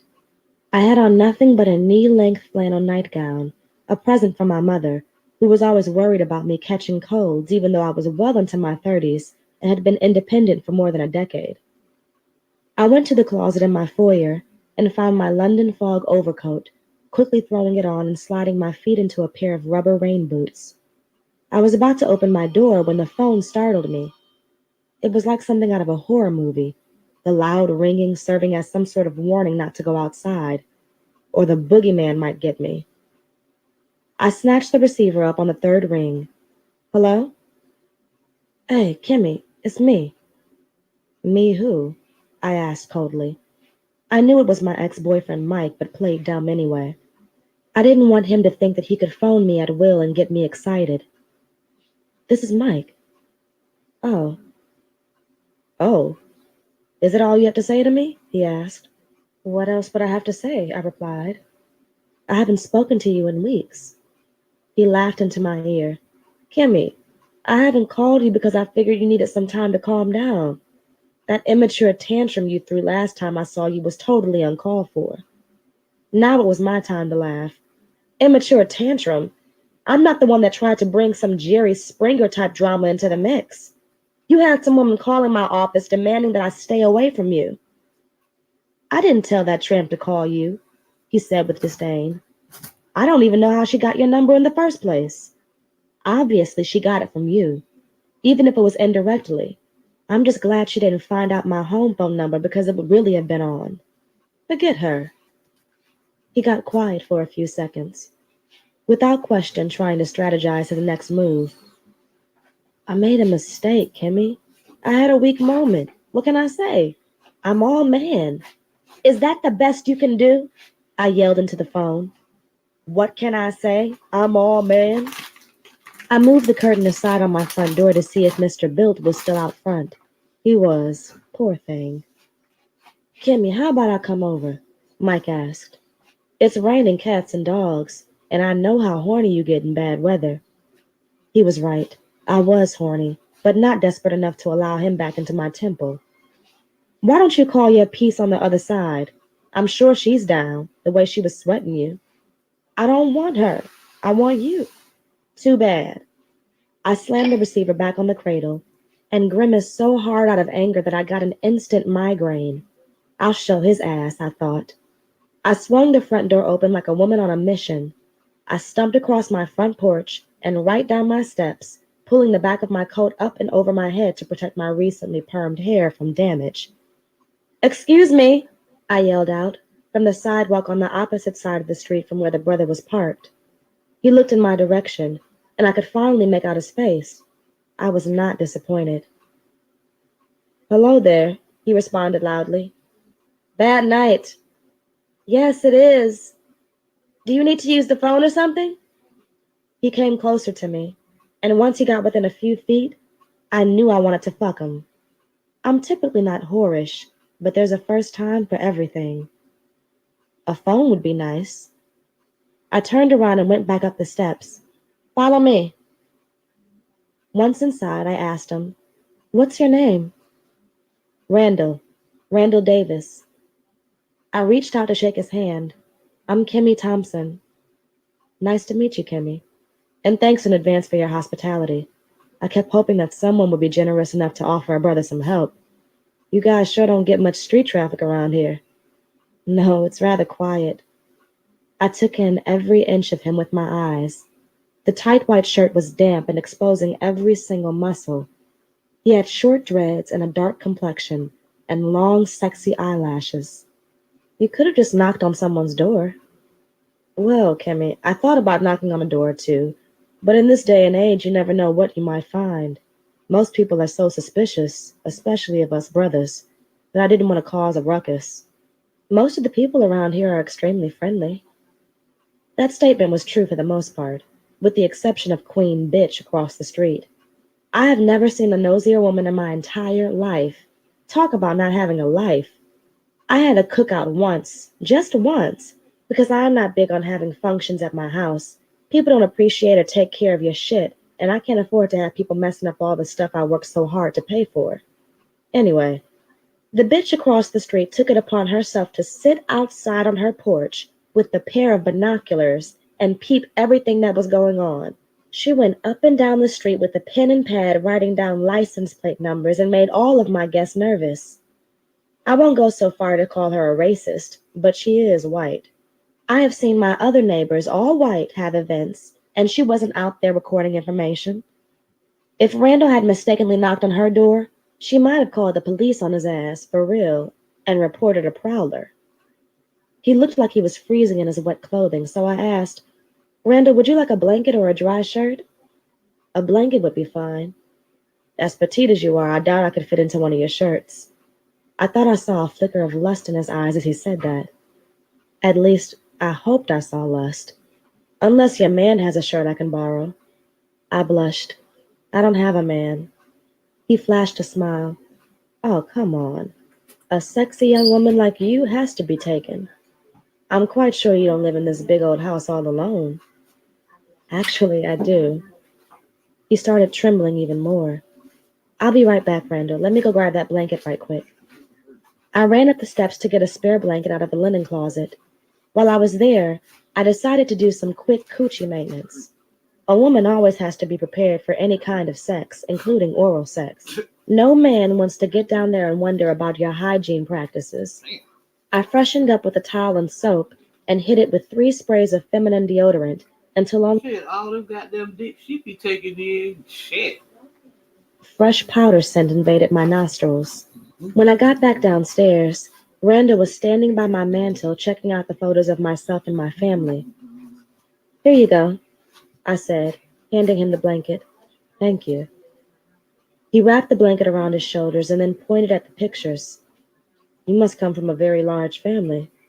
I giggled. Yes, there are 11 of us altogether. Where do you fit in the chain? What's going on, Right humble soul? smack in the middle. I'm number 6. So I have 5 older siblings who think they know everything and 5 younger siblings who think I know everything. Randall laughed. Yeah, that's freaking I bet you had one hell of a childhood. Between all the bickering, jealousy, and competition, it had its moments. I pointed to one picture of myself and 3 of my sisters dressed alike. I was about 12 at the time. Mama always had this thing about us wearing the same exact clothes to church on Sundays. We hated it because it took away our individuality. I bet you all rebelled before it was said and done. Boy, did we. I pointed to another picture of myself in college with hair so short that you could almost see my scalp and an earring in my nose. You see how I spent my college years, don't you? We both laughed. Very sexy. Welcome to the Dirty South Hotel with Empress Goddess Presents. Getting Buck Wild by Zane. Randall commented, and then gave me that look. I turned away from him. I didn't want him to see the desire in my eyes. I was beginning to have second thoughts about fucking a complete stranger. He must have sensed the tension. Kimmy, can I make that phone call now? Sure, I'll get the phone. I went to retrieve the cordless from the kitchen. When I came back, Randall had turned on my gas fireplace. He looked over at me and said, I hope you don't mind. Not at all, I replied, handing him the phone. Make yourself at home. Our fingers touched, and we both let the contact linger for a moment. There was electricity between us. Why don't I go make a pot of tea? Be right back. I went into the kitchen to put the kettle on, while Randall made his call. I heard him fussing at his automobile association. Apparently, they were understaffed and had several other motorists in the queue ahead of him. When I returned with a pot of tea on a tray with 2 mugs and some vanilla wafers, Randall looked disgusted. Didn't go the way you wanted, huh? I asked. They have a sorry-ass company. Can you believe they told me it could take as long as 4 hours to send someone? Wow, that is a long time. Randall looked at his watch. I don't want to impose on you that long, so once I drink my tea, I'll go wait in the car. No, I exclaimed, regretting the desperation in my voice. I mean, you don't have to go wait out in all that bad weather. You're welcome to hang out here until they show up. Sure you don't mind? Positive. Yeah, no, she ready to swallow that dick. Randall and I hung out for the next few hours and got to know each other better. It turned out that he was a guitarist in a hard rock band. I couldn't even imagine listening to hard rock, rather less playing it, but Randall managed to sway me a little bit. He turned to a cable station and encouraged me to watch a few hard rock videos. Even though I couldn't make out half the things they were saying, it wasn't half bad. I had never been one to plop down in front of the television and watch music videos anyway. I always find myself disgusted at the rap videos that feature women demeaning themselves. I often wonder what their parents think when they appear ass out on the TV screen. I doubt that they felt even a hint of pride. Y'all got me rolling, boy. Randall looked at his watch for the 50th time. I guess they'll be here soon. I guess so. Sorry that you had to spend so much time with me, but I appreciated the company. He took my hand in his. To be honest, I keep looking at my watch because I don't want them to come anytime soon. I've really enjoyed tonight, and I hope we can see each other again. I used my free hand to rub up and down his thigh. I was hoping you would say that. Uh-oh. He gazed into my eyes. Kimmy, I have to be honest. I'm kind of torn right now. I'm extremely attracted to you, partially because you're so nice, but mostly because you're fine. Mm. I must admit that nothing would please me more right now than laying you down by your fireplace over there and making love to you. I moved my hand farther up his thigh and started caressing his dick. Then why don't you? He tried to keep his composure, but a moan escaped his lips just the same. Because I don't know what tomorrow might bring. Tomorrow is guaranteed to no one. This is true. But I have this band thing going on, and hopefully something will materialize soon, which would mean traveling a lot. I'm not so sure a relationship is in my best interest right now. Randall, we just met. I'm not trying to hook you for life or anything. Who knows? Tomorrow we might wake up and find out this is all a dream. I started to unzip his pants. All I know is that I want you. I pulled his dick out and ran my fingertips over the head of his dick. She's straight It horny was as every hell, bit boy. of 8 inches long and had just the right thickness. I admired Randall's dick so much that I told him, "Your dick's beautiful." Wow. He threw his head back in laughter. Damn. I've never had a woman tell me that before. Well, now you have, I said as I got down on my knees. Just relax. I invited you inside from the rain. Now I'm inviting you inside of me. Oh, damn. I can't wait to get inside of you. Shit. Tugged on Randall's pants, and he helped me out by lifting his hips slightly from the chair. After I had him naked from the waist down, he pulled off his still damp shirt to show me what he really had, and all I could think was, wow. He was truly a sexy-ass man, Well, if y'all can and my see me now. hormones were suddenly raging out of control. I took all my clothes off and then climbed on top of him on the chair. I placed my hands on his shoulders and took my time sliding my pussy down on his dick. Then I locked my feet on the bottom rungs of the chair so I could get some better leverage. I rode him gently at first. We gazed into each other's eyes, and there was a connection. The fire made things heat up even faster, and before we knew it, sweat was trickling off. Shit, that bitch getting my pussy wet. Our bodies. The phone rang, but I ignored it. Randall stopped pushing up into me for a second and asked, "What if it's the auto club?" I drew his bottom lip into my mouth, sucked on it, and then bit it gently. "What if it is? Do you really want to leave tonight?" He laughed. "Hell no." "Then shut the hell up and fuck me." Damn. I love it when a woman takes control. And then relax and let me take his dick. Take it. We fucked for a good hour on the chair alone, and then took it to the floor by the fire. Randall turned me on my side and then entered me from behind. It was a strange angle, but once he got his dick in, I figured out that he was a man of much experience. The shit felt so good as he plummeted his dick in me. I fingered my pussy with one hand and reached behind me to caress his balls with the other. I sensed that he was about to come, but he pulled out suddenly. He leaned down and kissed me on the cheek. "Can I sample a little something else?" I knew he meant the ass. And while I'm normally against it, I wanted to see how he would handle my most prized possession. She stay getting that ass licked I out, didn't don't she? reply, but he knew I was down when he started rubbing the tip of his dick up and down the crack of my ass, and I elevated it a little so he could get to it better. Shut up, It took a little effort, but he finally got his dick in me and started exploring with it. I clamped my hand around his neck and pulled him closer so I could kiss him on the mouth. "I want to see you again," I readily admitted. "I want to see you again, too." He swept my hair off my face and placed it behind my ear. "I want to see you every damn day if I can." Both chuckled, and then all conversation stopped. We were too busy enjoying one another. Randall came in my ass, and I loved it. Damn. I wanted to go grab a shower together and go for it again, but the damn doorbell rang. "Auto Club," we heard a man shout from outside. "Hurry up, because I've got half a dozen other calls tonight."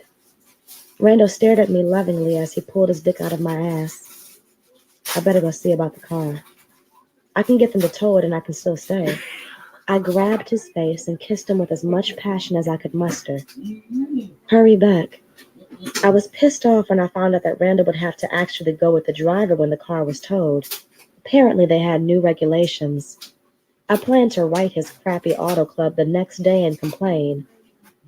We shared a brief, intimate farewell at my door, and he was gone, just like that. Fortunately, he came back the next day, and we picked up where we had left off. 13 months later, we are still picking up where we leave off every morning when we both leave for work. Yeah, we're shacking, and it is a good thing. I hope to get a ring soon, but I am patient and will let things happen in their own time. Just like things happened the night I met Randall. Buccastrated. 6 months without sex. Felt like 6 damn years. I never knew I was a sex fiend until I had to go without it for a spell. Devon and I had broken up after a 4-year serious relationship, and I was determined not to throw myself on just anyone. A sister does have to be selective in this day and age. Sure, the propositions came flooding in as soon as the infamous split hit the grapevine in our little Kansas town. That was my first damn problem, being single and living in Kansas. There weren't exactly a ton of eligible brothers in Kansas, if you get what I'm saying. Finding a decent black man in Kansas is equivalent to hitting the lottery. At first I was disappointed, then I was frustrated. Ultimately, I ended up buccastrated. I made the word up for those who have to go without sex when the rest of the world is getting their freak on. Ironically, Devon wasn't all that in bed in the first place. Wow. I was just used to having him around. He was familiar and comfortable, like a favorite pair of holey jeans on a Saturday morning, or a favorite coffee mug. He had become a daily factor in my life, and once he was gone, something felt missing. The way the breakup came about was partially my fault. Okay, it was entirely my fault. Devon had continuously warned me not to talk about our private matters in the streets, especially when there were only 4 stoplights in the entire town. But I just couldn't help myself. I was sitting around the water fountain in the town square, kicking it with my 2 oldest girlfriends, Stacy and Allison, when it simply slipped out. I didn't mean for it to happen. I got to bring y'all a short one now because Stiff again, and she knew how to bring it. the information man come on at 11 o'clock. So I'm gonna bring y'all one of these. I'm gonna go back to the explicit sex stories now. Down. Her body responded to the sensual play, and she could feel the arousal bringing her closer to the climax she was craving. She held the teen boy on her as he struggled to back off, and when she finally relented, grinned as he gasped for breath. Jeremy was given only a few seconds to recover before he was dragged forward again. His tongue plunged back in her, and his head was engulfed by the soft flesh as Rachel closed her thighs to trap him in place. The scent and touch of her became his whole world, and he licked frantically as he pushed his tongue deep. When the pressure on his head finally eased, he pulled back a little. "Ravage me with your fingers," Rachel urged, and he didn't need to be told twice. He watched as the older woman worked his fingers to her clit and stroked touches on the little bud. Yeah. Forcing his fingers into the chubby folds of skin, he sought out the slick entrance and teased his fingers. This blown away here. This the rest of blown away. Rachel jolted up as he pushed inside, and she groaned as the penetration of his fingers plunged deep. "Do it roughly," she urged, as he started to move his I like to fingers spit in my and soul out. out then. Quickly, working up to 3 fingers, he rammed them in hard and fast as Rachel continued to play with her love bud. Her back arched as the excitement of the touches played on her senses, until she started to completely lose control. The breath rushed from her as the heat of orgasm came to the boiling point. Jeremy leaned down to lick at her fingers as he continued to work her cherry, and it was the touch that finally proved too much for her. Rachel's butt jolted up from the seat as the climax came to life, and sent a rush of heat flooding through her. She held her breath as her body tensed, and then let out a loud groan as the shudders wrapped her chubby body and made her flesh shake. She was taken to the heights of pleasure as Jeremy continued to plunge his fingers deep into her tightening hole, until her groan turned to a squeal as the orgasm held her in its grip. The tension of the moment finally broke, and she collapsed back to the seat. Her chest was heaving, and she could see the way the teen boy was staring at her large She tits. robbing the damn A cradle. glance down showed that licking her out had started to get him stiff again, Mm, and she knew how to bring him fully erect. mm, mm, mm. Sitting up, she made him stand and dragged the bra from her tits.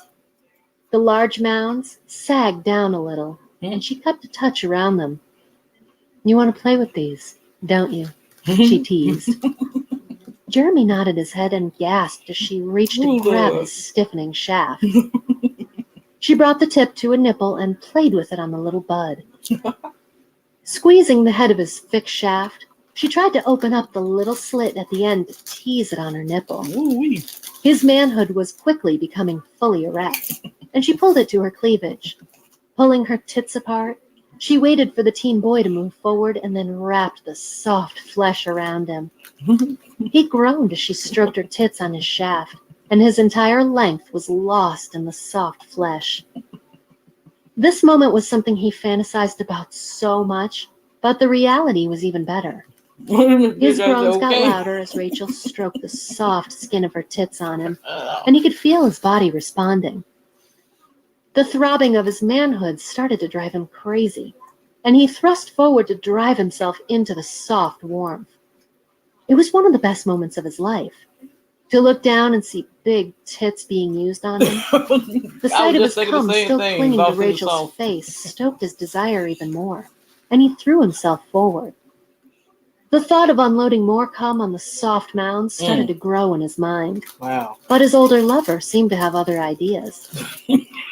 She continued to move her tits up and down his shaft until she wanted more, and then pushed him back. Sliding to the floor, Rachel turned to rest her upper body on the chair. It left her on her knees with her ass at the mercy of a teen boy. He grabbed at the waistband of her panties as he dropped behind her and peeled the silky material down her thighs to expose the chubby ass cheeks below. Jeremy grabbed handfuls of flesh and squeezed tightly to leave finger marks on the skin.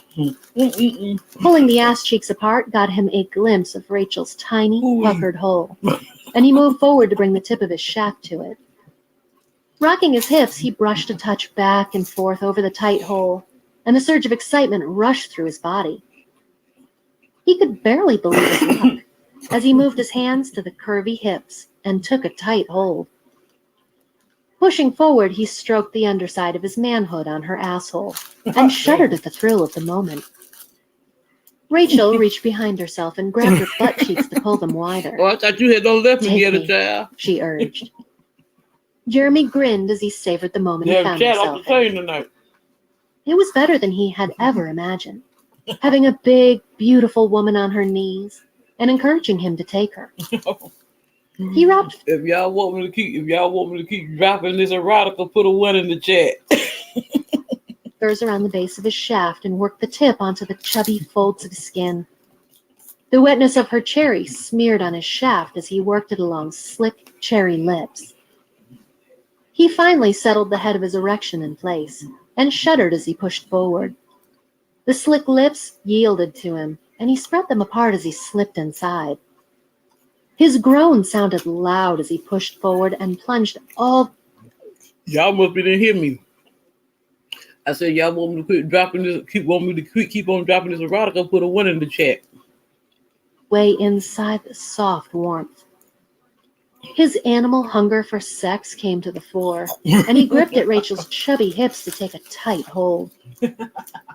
Pulling himself forward, he stirred his shaft around in her wet hole as he prepared himself for a furious onslaught. His thrusts were rough and energetic from the start, and his mature lover groaned as her body was rocked by the deep strokes into her wet hole. Jeremy slapped his midriff on the big ass with a growing passion as he threw himself forward. Having cummed already, it meant he was able to control himself a little more, and he sped up and slowed the pace of lovemaking as he took full Ooh-wee. advantage of the delights of a mature woman's body. Rachel started to push herself back, and the sound of their naked skins slapping together filled the kitchen. Hormones of Hole in ecstasy one, huh? began to get to Jeremy, and he could sense himself losing control. Ooh, Lord. He Y'all got wanted me the sex to tripping. go on, but was sure there would be more to come after. It spurred him on to more frantic exertions as he pushed himself towards another release.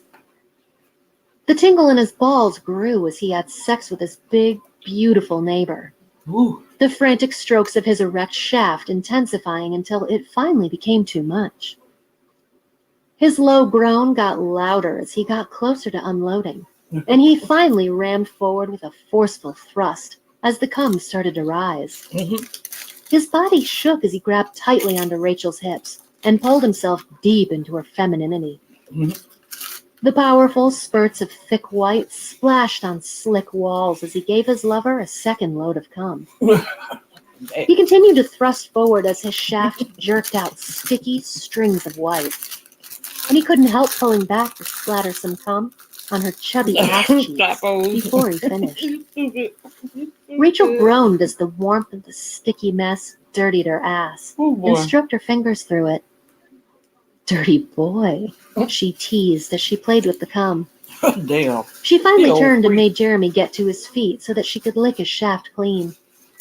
Damn. I think I could get used to having you around to help me. She cleaned his ass up. Can come back then? He asked. Rachel laughed. Oh, you can come back all right, she replied. I like it when men worship my body, and I love seeing how hard I get you. She stood up. Now I need a shower, though, she went on. Jeremy pulled on his shorts and underwear and turned to leave. He hadn't taken a step before he was stopped. Where do you think you're going? Rachel said with a laugh. You made this mess, so you better clean it up. She grabbed his hand and pulled him towards the kitchen door. Jeremy knew he was going to get his hands on every inch of her big, beautiful body as he washed her clean in the shower and hoped it would lead That's right. We big girls get freaky. We know how to get down when to get down. more as the day wore on. Oh, damn, he mouthed quietly as he watched the naked ass wobbling in front of his face as they walked up the stairs. The end. Let me see. I ain't got time to listen to. I ain't got time for another one, y'all. I'm trying to see what time I'm gonna come back on tomorrow. What time y'all want me to come back on tomorrow? Give me a good time when y'all will be ready. Tell my damn Becky. Get a chance at damn Becky. Oh Lord have mercy. So you're standing ovation, huh? What time y'all want me to come back on tomorrow?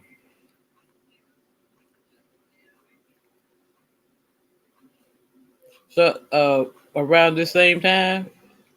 Or what? Y'all want me to come back on tomorrow night, or y'all want me to come back on sometime? Cause I'll be on sometime tomorrow during the day, but y'all know I'll be dropping the educational stuff during the day.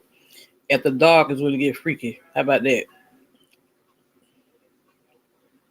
Let's say around between 7 and 8 o'clock tomorrow night, cause that'll be the best time we do it at the dark. I don't want y'all, I don't want y'all brothers walking around, with the woods sticking up during the daytime, Y'all might have to try to tie that thing down.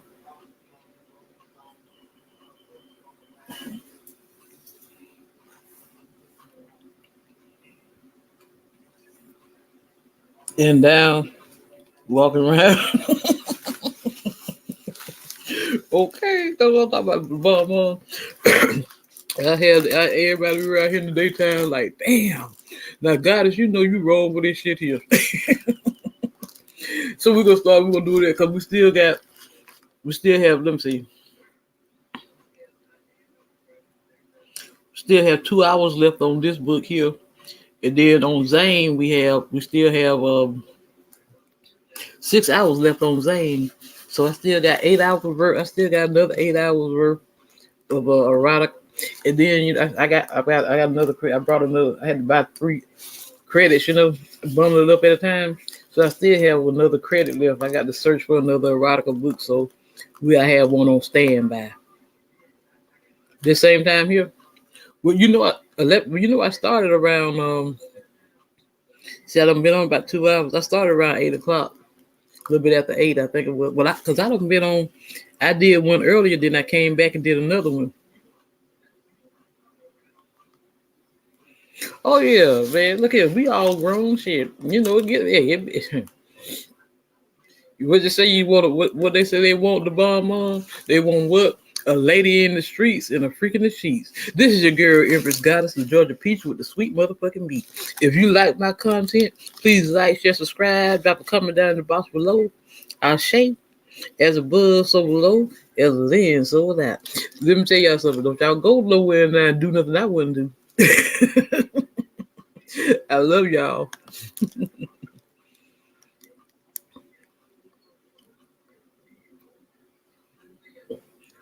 Yep, 11:01.